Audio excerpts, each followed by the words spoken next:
Olá, eu sou Sgrig e hoje eu vim falar pra vocês 5 livros de terror, separados por níveis de menos terror a mais terror.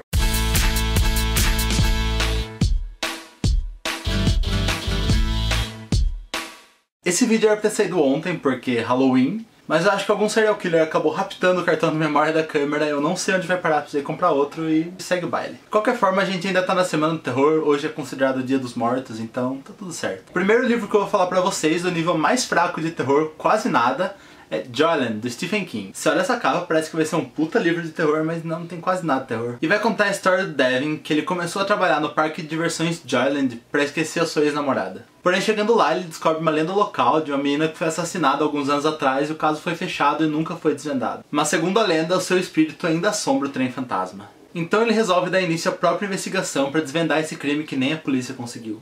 Joyland não é bem um livro de terror, é mais um livro de mistério. E apesar de ter um ou dois elementos de terror, que é o caso da lenda do espírito, não é o foco principal e não aparece quase nada. É um livro leve e, assim como todo livro de Stephen King, faz você se apegar muito a todos os personagens. Eu gostei muito quando eu li, eu achei que uma hora ia acabar ficando repetitivo e chato, porque começa a falar da rotina dele do parque, mas é divertido. São coisas que você nunca imaginaria que acontecem no parque. Ou você até imaginaria, mas você não pensa muito nisso. É uma leitura cativante e eu recomendo pra você que quer dar aquele pequeno passo em direção ao terror, mas não sabe como. Joyland é ótimo pra isso, porque não tem quase nada, mas mesmo assim tem aquele ar de Stephen King, sabe? E se você quiser mais uma opinião, tem a resenha do Fox, que ele leu Joyland ano passado. Tá aqui nos cards pra você conferir. E o segundo livro é Coraline, do Neil Gaiman. Sim, eu sei que é um livro infantil, ele não devia ficar antes de Joyland. Eu resolvi colocar ele em segundo lugar, porque mesmo sendo um livro infantil, ele é um pouco mais sombrio que Joyland, ele tem todo um quê sobrenatural. E a Coraline é uma criança que mudou junto com seus pais para um novo apartamento. E nesse prédio só moram velhinhos e ela não tem nenhuma companhia para ela brincar, não tem nenhum amiguinho novo. E esses velhinhos, pra ajudar, não sabem nem pronunciar o nome dela, vivem chamando ela de Caroline. E como ela não tem ninguém pra fazer companhia, isso ativa o seu espírito de aventura e ela sai desvendando o apartamento dela e descobre uma porta secreta que leva pra um outro mundo. E nesse outro mundo surgem dois estranhos dizendo ser seus outros pais. Ela acha tudo meio estranho, mas ela vai levando e vê que isso pode ser muito perigoso. Então ela precisa dar um jeito de voltar pros seus pais originais e com vida. Coraline não tem susto, não tem medo, mas é um livro que te perturba um pouco, porque são criaturas horrendas do outro mundo. É uma menininha presa no mundo bizarro e letal, junto com criaturas bizarras e letais, dizendo ser seus pais.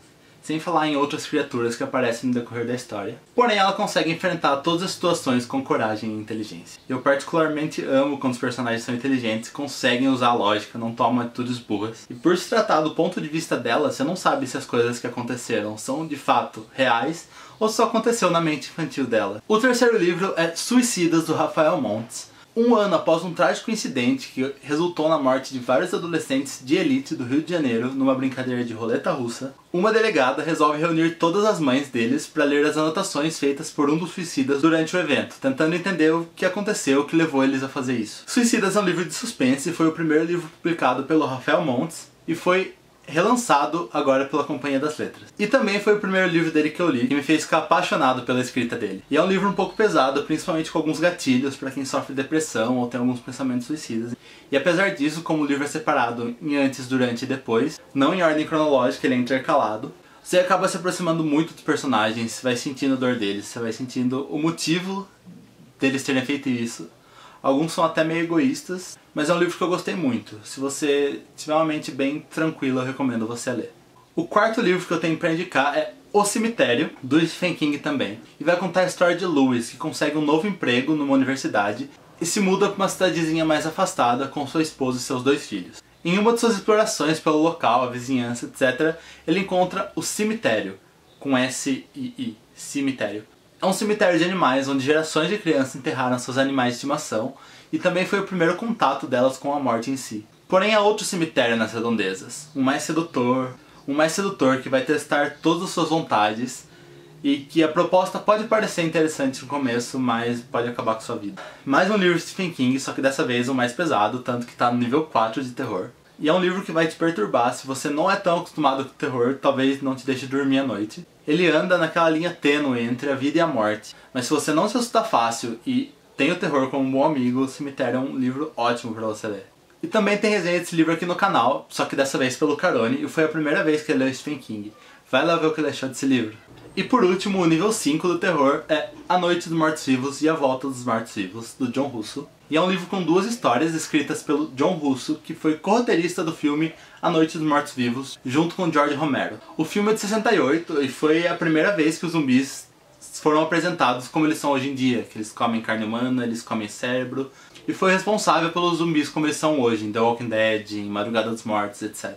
E mais uma vez sobre a linha tênue da vida com a morte, e ambas as histórias vão apresentar o ser humano lutando contra a morte e o desconhecido, e como as atitudes podem mudar numa situação em que sua vida depende disso. Eu acho esse livro tão perturbador quanto O Cemitério, mas por causa do terror gráfico, a descrição de mortes e pessoas sendo comidas, eu coloquei ele no nível 5. Até porque zumbis comem carne humana. E é isso, pessoal, espero que vocês tenham gostado do meu top 5 de menos assustador para mais assustador. Se você tiver alguma sugestão, alguma substituição, deixe aqui nos comentários. Se inscreva no canal para receber mais vídeos, deixe seu like para ajudar a divulgação e tchau! E se você encontrar meu cartão de memória, por favor devolve.